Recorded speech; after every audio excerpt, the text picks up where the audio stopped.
I'm recording this on Tuesday, Wednesday, 6 a.m. The next Better Questions email goes out. So if you're not on the list, please get on the list. It's betterquestionsemail.com. And we're building quite a doozy over there. Over the last kind of month or so, we've been building kind of a lattice work of mental models to help really me, but also everybody else think about our risk, in the time of coronavirus. So if that is at all interesting to you, we're getting into some, I think, pretty fascinating stuff, especially this week and the next coming week. So get into it, betterquestionsemail.com. So this week, or today, I should say, I wanted to talk a little bit about, systems, and specifically humane systems, right?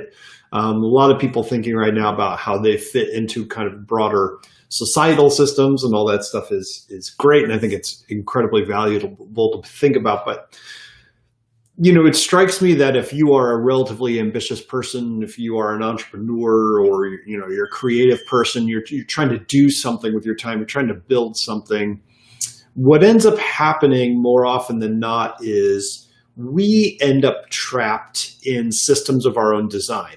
And when that happens, you end up with a lot of anxiety. You end up with a lot of creative angst, right? About what you should be doing and what you're not doing and what you could do, but you're not doing what you're supposed to do, and all this stuff. And, I started thinking about this because over the last couple of months, I've been developing kind of a productivity system for myself, and I'm kind of building up to eventually teaching a course on it. And I've sort of tongue-in-cheek been calling it personal Danbon, right? And one of the things that I really like about it is that it was built from the ground up to be a humane system. And I think I was thinking about this last night, how it is such a critical concept to me. But it isn't something you ever really hear talked about.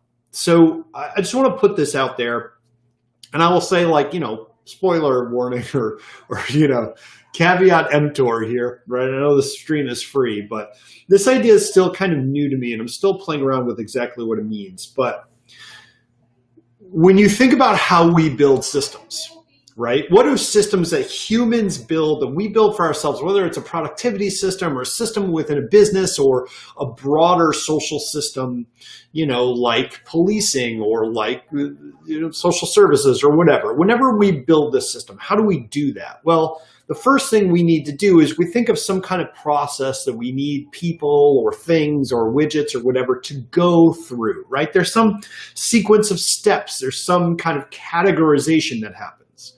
And to do that, we necessarily need to abstract, right? We need to take things that are real, that are incredibly complex and messy, and we need to simplify them in some way so that we can view things at a 30,000-foot level, the kind of omnipotent level, and say, okay, you're going to go over here and you're going to go over here. And then each day we will do X, Y, Z. And each week I will produce, X amount of widgets or whatever. And we have this kind of high level abstract version of reality that we work in, because real reality is infinitely complex, right? I've talked about this in the Better Questions emails before, where we talk about map versus territory. And, the map is an abstraction of the territory, right? I can't have a map that shows every pothole and every curb and every crack in the street of my town, because that map would be the same size as the town and it wouldn't be useful, right? It's only useful because it's an abstraction, because it necessarily leaves some things out.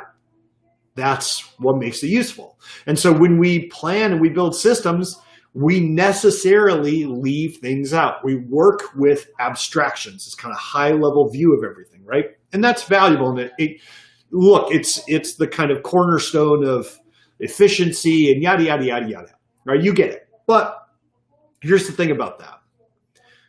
What we leave out when we think about what we're doing, systems that we're going to work inside, systems that make us productive or happy or whatever, what we leave out is the human stuff. It's the messy stuff. It's the stuff that makes us organic beings, right? The fact that I show up to work Monday, a different person than I show up to work Tuesday, and a different person than I show up to work Wednesday. I'll give you a perfect example. My own life, right? Monday I showed up to work and I'm working on stuff in the morning. I was doing pretty good. And then I just kind of got depressed and I was kind of in a bad mood. I'm like, everything sucks and I'm terrible at this.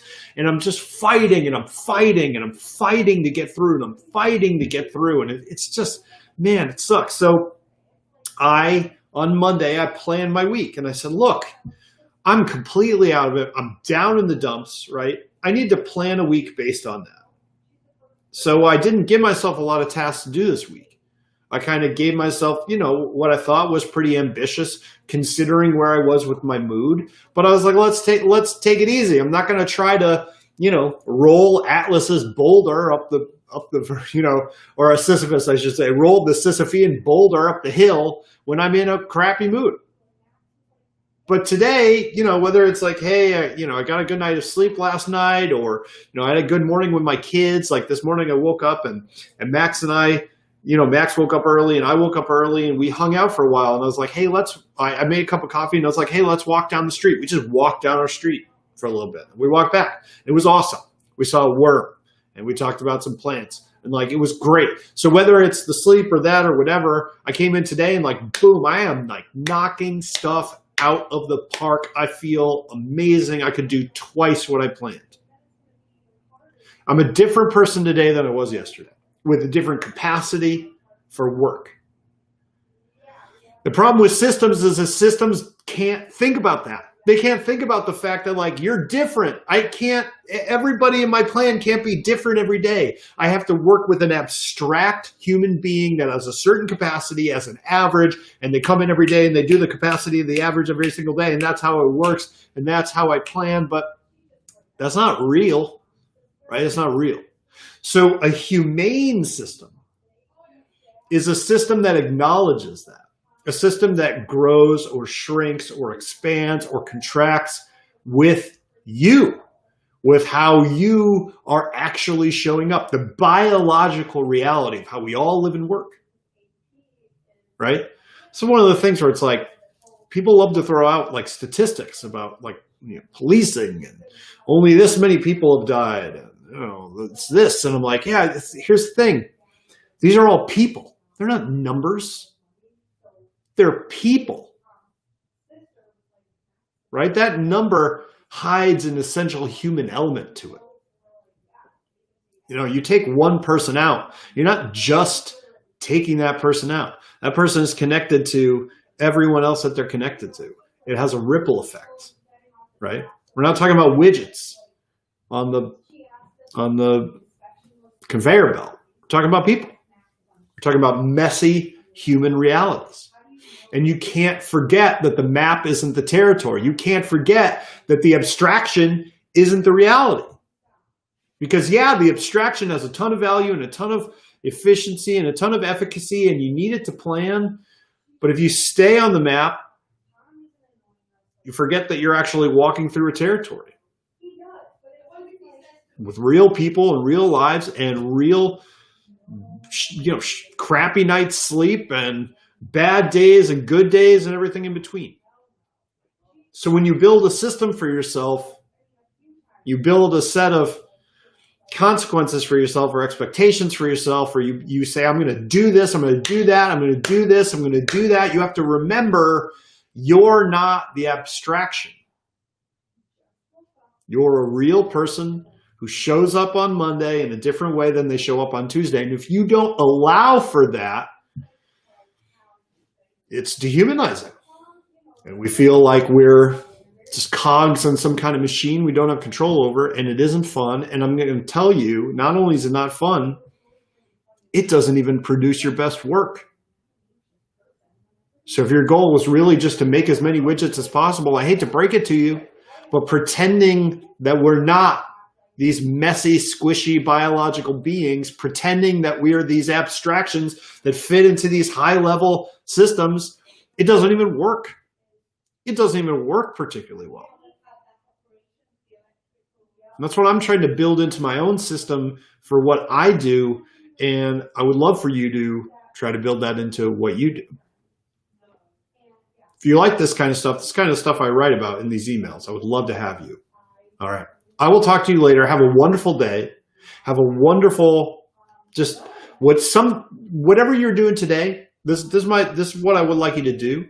Just do something that's just purely for you.